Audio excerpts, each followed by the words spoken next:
খুঁজেও পাই না। আমরা জলের সমস্যা চাই।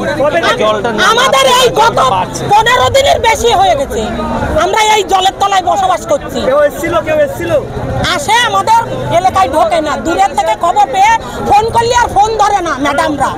হ্যাঁ, তাদের বক্তব্য আমরাও জলে ভেসে গেছি।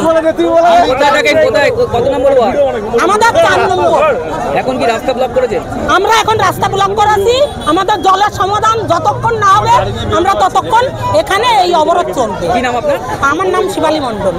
ডুবে আছি, গলা পর্যন্ত জল, ঘরের ভিতর চন্দ্রগোড়া সার ঢুকছে, ছেলে মেয়ে স্কুলে যেতে পারছে না।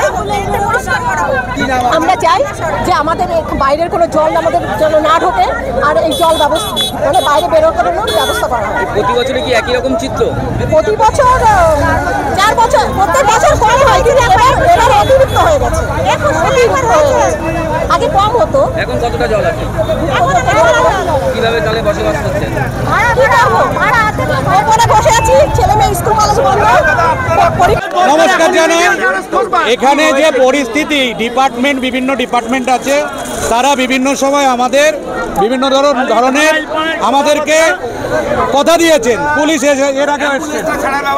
এর আগেও এসছে, ঠিক আছে, কিন্তু আমরা চাই এক্ষুনি অনগোয়িং প্রসেসে। আমরা সাংবিধানিক জেলার মধ্যে রয়েছি বারাসাত, এর আন্ডারে অনেক সাব ডিভিশন আছে। আমরা চাই এই সিচুয়েশন, যে মানুষ দাঁড়িয়ে আছে, অনেক অসুবিধা হচ্ছে, আমরা অ্যাম্বুলেন্সকে যেতে দিচ্ছি, যাদের পরীক্ষার্থী তাদের যেতে দিচ্ছি।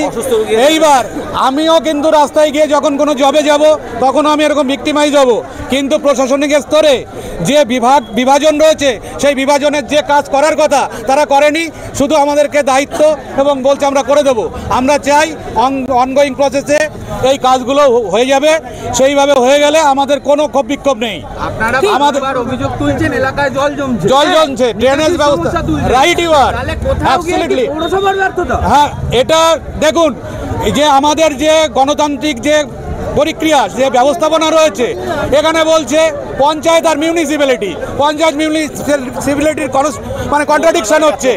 এইবার আমার রাজ্য, আমি বাঙালি এবং আমি